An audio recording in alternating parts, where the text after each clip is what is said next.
Alors, un Français, Pierre Lecorf, s'est installé à Alep il y a 7 mois. Pour venir en aide, dit-il, à ceux qui n'ont pas les moyens de fuir la guerre. Et ces familles qui font face tous les jours au tir des snipers, au tir des mortiers. Et alors il faut qu'on passe vite là.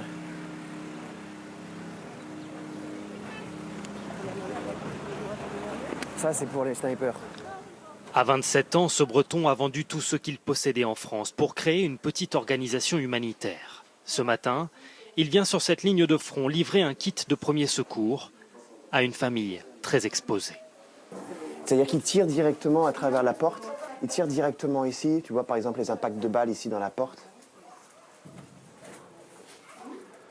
Il dispense ensuite une formation de premiers soins succincte. Ici, si besoin, donc avec du coton par exemple.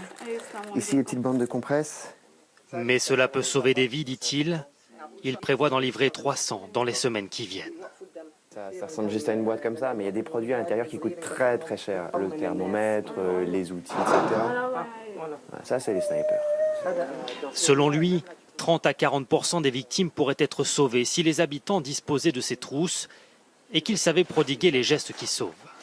Ça, quand un truc explose, quand quelque chose explose, tous les petits mortiers comme ça, tous ces petits morceaux partent partout. Alors imaginez des morceaux de métaux comme cela qui vous rentrent dans le corps, qui vous traversent de partout. Il habite dans ce quartier coupé en deux, au dernier étage de cet immeuble, à 2 rues seulement de la ligne de front. Vous n'avez pas l'impression d'être un peu trompe-la mort? Il faut que je vive comme les gens qui vivent ici. C'est-à-dire que je ne peux pas aider des gens je peux pas vivre ici en aidant des gens à Midan, en portant un casque ou par exemple en vivant loin d'ici. Je vais souvent vivre dans les familles, ça me permet d'être proche d'eux et de vivre les mêmes choses. Pierre Lecorf est accueilli dans une famille modeste qu'il souhaite nous présenter. Mais à peine arrivé,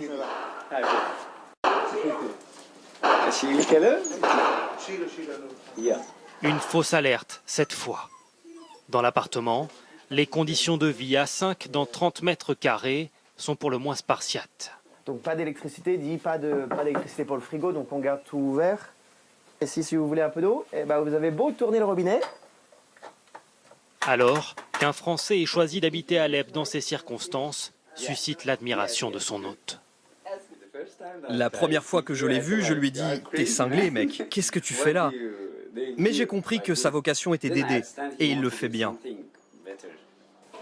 Fervent catholique, Pierre Lecorf affirme s'être fait une conviction sur le conflit. Il n'est pas tendre avec les insurgés qu'il désigne sous le nom de terroristes, expression systématiquement utilisée par le pouvoir syrien. Est-ce que ça veut dire que vous avez définitivement choisi votre camp dans cette guerre? Non, je suis ici pour les humains. La seule différence, c'est que moi, je pleure pour les civils qui sont de l'autre côté, je pleure pour les civils qui sont ici. Il n'y a pas de question de parti. Ici, je suis là pour aider des gens à vivre mieux ou pour sauver des vies. Pourquoi je suis le seul ici? Parce que personne ne veut venir ici du côté du gouvernement syrien, parce que c'est impossible de lever des fonds et c'est trop difficile d'un point de vue communication. Des tirs se répondent au-dessus de nos têtes. Les enfants qui nous suivaient s'enfuient. Donc voilà la vie ici. Une vie rude et risquée convient-il, mais qu'il ne souhaite pas abandonner, avec le sentiment d'être plus utile qu'ailleurs dans cette ville martyrisée par 4 années de combat. Alors que répond le régime de Damas quand on dit que le siège d'Alep évoque par sa violence contre les civils celui de Sarajevo? On retrouve à Alep Franck Genozo. Eh bien, l'argumentaire du pouvoir syrien n'a pour ainsi dire pas changé. S'il y a des morts chez les civils, c'est parce que les insurgés s'en servent comme de boucliers humains. Si personne n'essaye de s'enfuir vers les quartiers tenus par le régime, c'est parce que les insurgés les en empêchent. Bref, les centaines de morts sont à imputer aux rebelles et surtout pas aux bombes syriennes, aux Russes. La vérité, c'est que le régime syrien essaye de tirer profit de l'actuel flou intégral sur la scène diplomatique et notamment du fait que les Russes et les Américains ne se parlent plus sur ce dossier. Alors pour l'armée syrienne, l'objectif est de reprendre le plus de terrain le plus rapidement possible pour créer ce qu'on appellerait ici un cercle vertueux. Plus l'armée reprendra du terrain rapidement, plus le pouvoir sera en position de force quand s'ouvriront les prochaines négociations. Voilà pourquoi ce soir, les bombes continuent à s'abattre massivement derrière moi sur la partie est d'Alep. Franck Genozo à Alep. Notez que ce soir, la France dénonce, je cite, des atteintes intolérables aux civils et que Jean-Marc Ayrault va se rendre à Moscou et à Washington pour une initiative diplomatique en vue d'une aide humanitaire.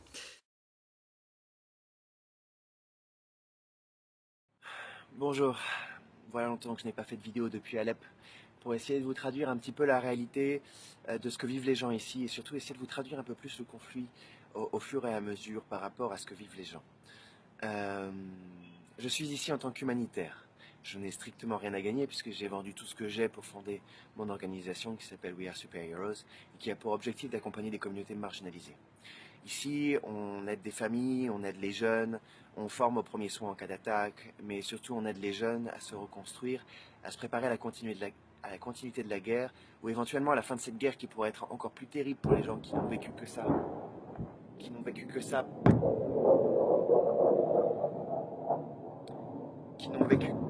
Pendant ces dernières années. Vous devez comprendre que les gens qui vivent ici à Alep ont affronté cette guerre pendant presque 5 ans. Voilà 4 ans maintenant que les gens affrontent cette guerre au quotidien.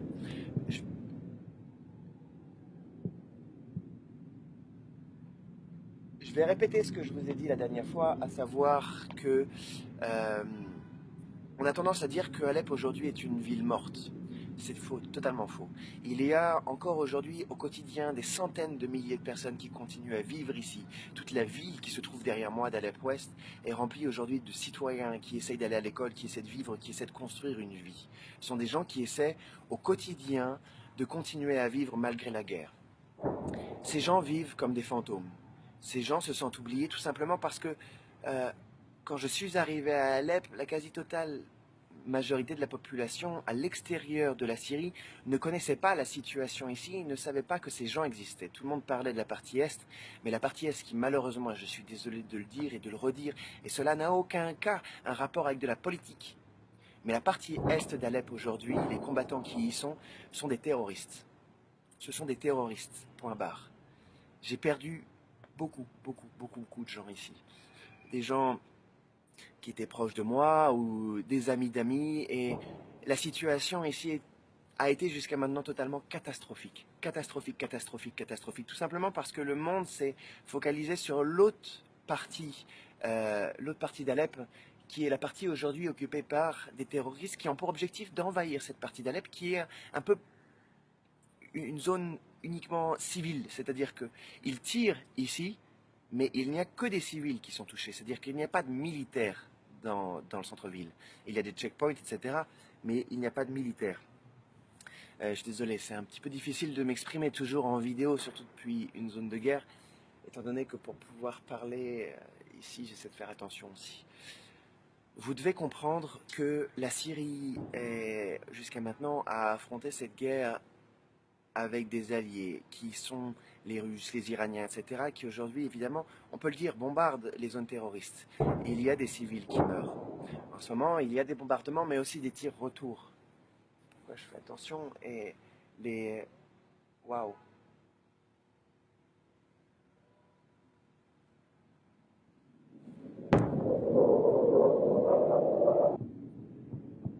C'est difficile à expliquer, mais en fait... les terroristes essaient de descendre les avions qui sont là. J'en perds espoir.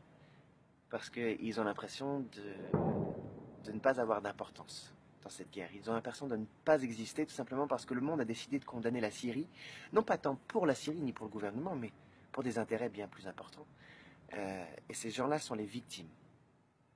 Sont les victimes de cette guerre, de cet embargo, de cet enfermement de la Syrie sur elle-même. Simplement parce que toutes les sanctions aujourd'hui, les sanctions ne touchent pas le gouvernement particulièrement, ne touchent pas la Syrie, ils touchent les civils.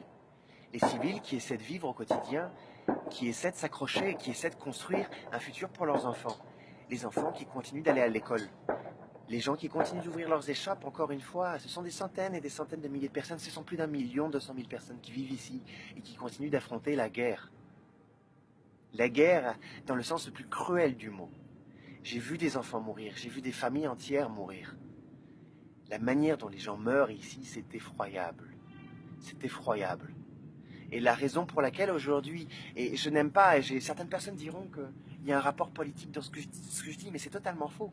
La raison pour laquelle les avions vont bombarder les parties est, c'est parce que ces gens nous tirent dessus, tirent sur les civils qui vivent ici. Ces civils ne répondent pas. Les civils ne répondent pas ici. Qu'est-ce que vous voulez qu'ils fassent? Les civils reçoivent au quotidien des dizaines de mortiers, de roquettes. Les gens meurent tout le temps. Les avions vont bombarder des positions militaires, des positions combattantes, des positions djihadistes de l'autre côté, qui s'installent dans les infrastructures. Ils vont dans les écoles, ils vont dans les hôpitaux. Ils tirent au milieu des gens. Évidemment, les avions, quand ils arrivent, qu'est-ce qu'ils font? Souvent et pendant très longtemps, ils ont évité de tirer, tout simplement parce qu'ils utilisent les civils là-bas en bouclier humain. Ils utilisent les civils en bouclier humain. Quiconque veut me dire le contraire a intérêt à avoir vécu ici, a intérêt à avoir vu ce que j'ai vu ici, a intérêt à avoir entendu ce que j'ai entendu ici. J'ai rencontré des dizaines et des dizaines de familles. En arrivant en Syrie, le regard que j'avais, encore une fois, était le regard d'un Français. C'était le regard d'un Français. Le regard d'un Français qui avalait un peu tout ce que les médias lui racontaient. Quand je suis arrivé ici, je suis tombé sur le cul. Soyons clairs, je suis tombé sur le cul. Je n'ai rien à gagner. Je n'ai rien à gagner à vous dire ça. Cette guerre est insensée. Les gens meurent gratuitement. Et c'est le sentiment qu'ils ont ici. C'est le sentiment de mourir gratuitement. Vous devez arrêter cette guerre en cessant de soutenir ceux qui sont de l'autre côté. Je soutiens les civils qui sont de l'autre côté. Ces civils sont pris en otage. Il n'y a pas quelques semaines, les corridors humanitaires étaient encore ouverts. Les snipers tiraient et abattaient en direct les civils qui essayaient de s'échapper par les couloirs humanitaires. Beaucoup de médias sont venus. Il y a encore moins, il y a peut-être 2 semaines ou 3 semaines, beaucoup de grands médias sont venus dans les couloirs humanitaires pour voir ce qui se passe. Les roquettes sont tombées sur les couloirs humanitaires. Ils tiraient sur les couloirs humanitaires pour faire en sorte que les civils ne puissent pas s'enfuir. Pourquoi? Parce que si les civils restent là-bas, ils limitent les frappes contre eux. Et ils peuvent maintenir leurs forces armées. Aujourd'hui, la guerre s'accélère. Et j'espère qu'elle va s'accélérer dans le bon sens. Je sais que ce qui va se passer va encore nous amener à avoir des gens qui meurent ici. Des gens qui meurent de l'autre côté. Des gens qui étaient innocents. Mais continuez de condamner. Cette guerre est insensée. Les gens qui sont de l'autre côté, au milieu de cette guerre, qui meurent, ne croyez pas qu'ils viennent apporter la liberté, ils viennent apporter la mort. Ils n'apportent on va continuer que la mort. J'espère que vous le ferez aussi. Et ouais.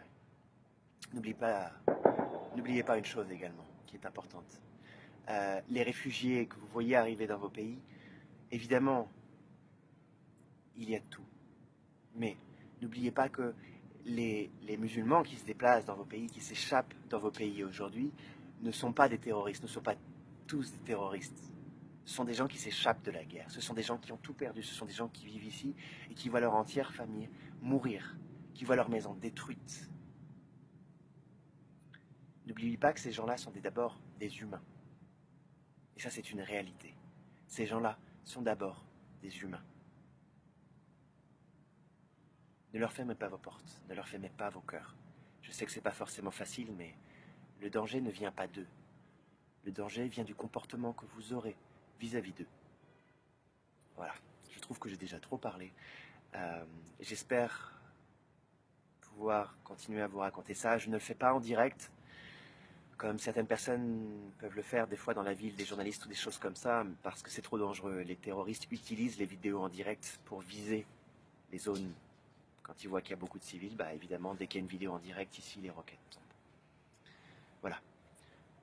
Encore une fois, ne croyez pas tout ce qu'on vous raconte. Ne croyez même pas tout ce que je vous raconte si vous le souhaitez, mais s'il vous plaît, essayez au moins de choisir. Je n'ai rien à gagner ici. Vous devez apprendre à écouter ce que les gens ici ont à vous dire. Si vous continuez de la même manière que vous avez continué jusqu'à maintenant, vous condamnez ces gens. Et peut-être que moi aussi. On verra ce qui se passe. Mais, s'il vous plaît, ouvrez vos cœurs.